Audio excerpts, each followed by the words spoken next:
ပင်လယ်အောက်ကမျိုးနွယ်စုတွေရဲ့မျက်ရည်ဟာပလဲအဖြစ်ပြောင်းလဲနိုင်စွမ်းရှိပါတယ်။ဒါကြောင့်သူတို့ဟာအလွန်ကြွယ်ဝချမ်းသာပေမဲ့ပင်လယ်ဘရင်ကြီးမှာထိနှက်ဆက်ခံမဲ့တာသမီမရှိလို့စိတ်ညစ်နေရတယ်။အဲ့ဒီအချိန်မှာမှော်မှန်ပြောင်းကနေတဆင့်ကုန်းမြေပေါ်မှာသူ့ရဲ့သားတယောက်ရောက်နေမှဘရင်ကြီးမထင်မှတ်ပဲတိလိုက်ရတယ်။ဘရင်ကြီးကမျိုးနွယ်စုတစ်ခုလုံးကိုသူ့သားကိုချက်ချင်းလိုက်ရှာခိုင်းပါတော့တယ်။တစ်ချိန်တည်းမှာပဲကုန်းမြေပေါ်ကအမျိုးသမီးတယောက်ဟာသူ့သားရဲ့မျက်ရည်တွေကအမြဲတမ်းပလဲအဖြစ်ပြောင်းလဲသွားတာကိုသတိထားမိလိုက်တယ်။မိသားစုစားဝတ်နေရေးပြည်လဲစေဖို့အတွက်သားလိမ္မာလေးကမျက်ရည်ကျအောင်လုပ်ပြီးပလဲတစ်ခုရအောင်ဖန်တီးပေးလိုက်တယ်။အမေဖြစ်သူကတော့သူ့သားဟာပင်လယ်ဘရင်ရဲ့သားမှန်းမသိရှာပါဘူး။ကလေးမှာယောဂဆန်းတစ်ခုခုဖြစ်နေတယ်လို့ပဲထင်နေတာပါ။အမျိုးသမီးကအပေါင်ဆိုင်ကိုရောက်သွားတဲ့အခါဆိုင်ရှင်ကပင်လယ်မျိုးနွယ်ဝင်တယောက်ဖြစ်နေမှန်းသူမသိလိုက်ပါဘူး။ပင်လယ်မျိုးနွယ်တွေစီမှာပဲရှိတတ်တဲ့ဒီပလဲတွေကိုမြင်လိုက်တာနဲ့ဆိုင်ရှင်ကပလဲတွေဘဲကရလဲဆိုပြီးချက်ချင်းမေးပါတော့တယ်။သားဖြစ်သူရဲ့အခြေအနေပေါက်ကြားသွားမှစိုးရိမ်တာကြောင့်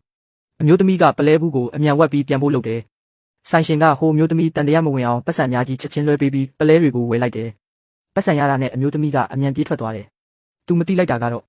ဆိုင်ရှင်ကအခြေအနေကိုဘရင်ကြီးစီချက်ချင်းသတင်းပို့လိုက်တယ်ဆိုတာပါပဲ။ဒါပေမဲ့အမျိုးသမီးကလမ်းကြားချင်းလေးနဲ့ပြေးဝင်သွားတဲ့အချိန်မှာပင်လယ်ဘရင်ကြီးနဲ့ဝင်တိုက်မိလိုက်တယ်။နှစ်ယောက်စလုံးတယောက်နဲ့တယောက်ရင်းနှီးတယ်လို့ခံစားလိုက်ရပေမဲ့ညဘက်အလင်းရောင်အားနေနေတာကြောင့်ဘယ်သူမှမမှတ်မိကြပါဘူး။အမျိုးသမီးကဒီလူဟာသူ့ကိုအခွင့်ကောင်းယူတယ်လို့အထင်မှားပြီးဘရင်ကြီးကိုတွန်းထုတ်ကဒေါသတကြီးထွက်ခွာသွားတယ်။ဘရင်ကြီးရဲ့လက်အောက်ငယ်သားတွေကပလဲနှံ့ခံပြီးလိုက်လာရမှာအမျိုးသမီးရဲ့ညီမဖြစ်သူကိုတွားတွေ့တယ်။သူတို့ကညီမဖြစ်သူနဲ့မိခင်ကလေးတို့ကိုဘရင်ကြီးရဲ့ဆိုင်စီခေါ်သွားကြတယ်။ချမ်းသာတဲ့ဘဝကိုလိုချင်တာကြောင့်